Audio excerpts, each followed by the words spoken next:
Good morning. Good morning, dear students. How are you today? Are you okay? Let's complete our explaining. Today we are going to talk about grammar, reflexive pronouns. Reflexive pronouns. First, we have personal pronouns. In personal pronouns, we have subject pronouns and object pronouns. Subject pronouns: I, you, he, she, it, we, you, they. We have 7 subject pronouns. They come at the beginning of a sentence. We also have object pronouns: me, you, him, her, it, us, you, them. And the object pronouns come after the verb. So, subject pronouns come at the beginning of a sentence, but the object pronouns come after a verb. After a verb. Example: I hurt myself. Now we have reflexive pronouns. Each subject pronoun have a reflexive pronoun: myself, yourself, himself, herself, itself, ourselves, yourselves, themselves. So, subject pronoun I has a reflexive pronoun myself, you, yourself, he, himself, she, herself, itself, we, ourselves, you, yourselves, they, themselves. We talk about reflexive pronouns when we say that the subject and the object are the same. The subject and the object are the same person who does the action. Okay? Reflexive pronouns. Example number 1: I do my homework myself. I do my homework myself. If we look at number 1, we have the subject pronoun I and reflexive pronoun myself. So, I do my homework myself. Another example. Yes. Number 2, who can read it? Yes.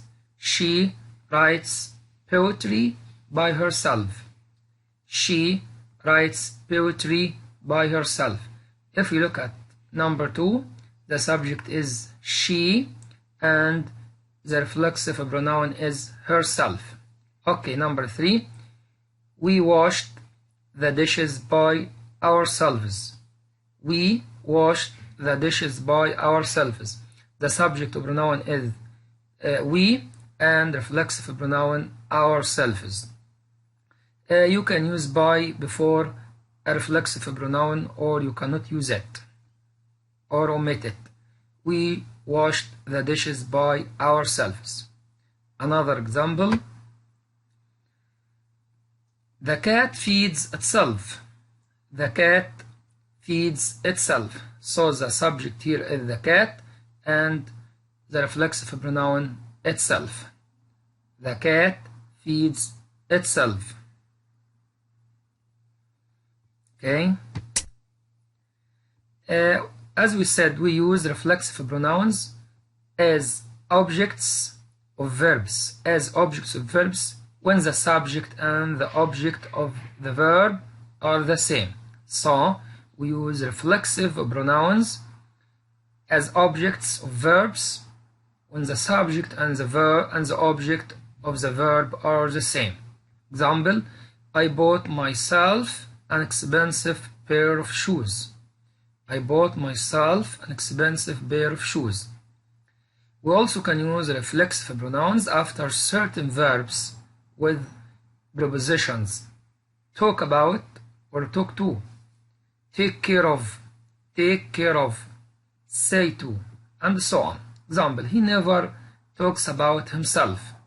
He never talks about himself.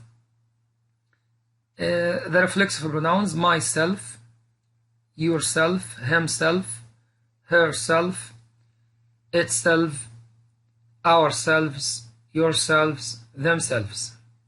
Note, we use by plus reflexive pronoun to show that someone does something alone. We use by plus reflexive pronoun to show that someone does something alone, without any help, help from anyone else. Yeah, no one helps him or no one helps her.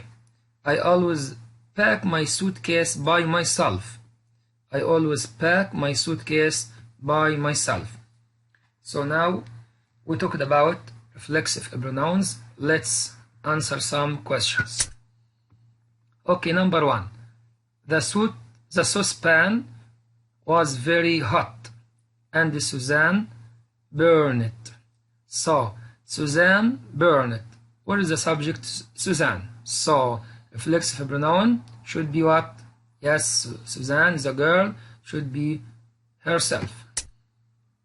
Number 2, we finished the project by space. We finished. What is the subject? We. So we can take reflexive pronoun ourselves. Yes. Number 3, I bought space a nice pair of shoes yesterday. I bought what? I is the subject, so reflexive pronoun is myself. I bought myself a nice pair of shoes yesterday. Number 4, my dad usually fixes the car by my dad by what? Yes, himself. My dad usually fixes the car by himself. Did you do that all by space? Kids, well done. Did you do that all by? Yes, kids here plural, so it will be yourselves. If we talk about one person, you can say yourself. But if we talk about the plural, you say yourselves. Are you talking to? Are you talking to what again? Are you talking to yourself? Are you talking to yourself? Are you mad? Are you talking to yourself? People will think you are crazy. So are you talking to yourself? Okay. Now let's have an exercise from the workbook. Quickly, I don't need the instructions. I can put it together by, yes, I, myself. Don't worry about the garage door. It closes by, the door closes by what? Yes, itself. I think Timmy and Jack are old enough to look after, yes, Tim and Jack, plural, so themselves. My baby sister turned over by, baby sister by what? By herself. Hi guys, make sure you don't hurt, yes, yourselves. Muhammad went to town to buy what? Muhammad himself. Okay. Okay, let's have listening part. Lesson D. Okay, talk about Organization of Islamic Cooperation. Organization of Islamic Cooperation. Okay, let's listen and discuss it. 3D. Helping out. 2. Okay. Organization of Islamic Cooperation. Organization of Islamic Cooperation. The Organization of Islamic Cooperation, OIC, is a 57-state organization based in Jeddah, Saudi Arabia, with members from all around the Islamic world. Since 1969, it has helped the Islamic community through fundraising events, donations, charities and humanitarian programs. In addition, it supports Muslims in times of war or other emergencies such as natural disasters and helps those who are suffering from lack of medical care. Apart from that, the OIC educates people on how to deal with health problems and other dangers.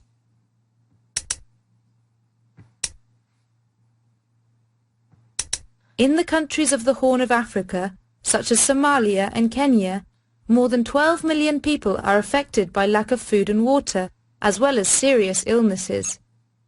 In 2012, the OIC decided to ask the international community for help on the problem of Somalia and raised enough money to give food to 300 families every month. What is more, with the help of 32 non-governmental organizations, NGOs, the OIC managed to send doctors and nurses to treat patients to the biggest hospital in Mogadishu, Somalia. The OIC's member states, together with the United Nations and the Muslim NGOs, have managed to make a difference to the organization's dream, which is to make life better for the poor and the sick.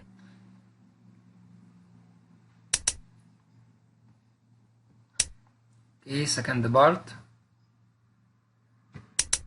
I've been a volunteer in Africa for many years. The situation here is extremely tough because some countries are in the middle of brutal civil wars. Many communities need our help and everyone has a right to medical care. We treat patients with very serious illnesses or injuries, but there are just too many. We can't really help everyone. You know, it amazes me how strong people are and how they can still go around with smiles on their faces. Dr. Doug Willis, volunteer. Okay, after listening, let's answer the questions on the text. Number 1. When was the OIC created?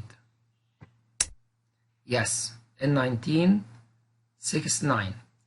Why do people in Somalia and Kenya need help? Yes, because they suffer from lack of food and water and serious illnesses. What happened in 2012? Yes, the OIC decided to ask the international community for help on the problem of Somalia. Number 4.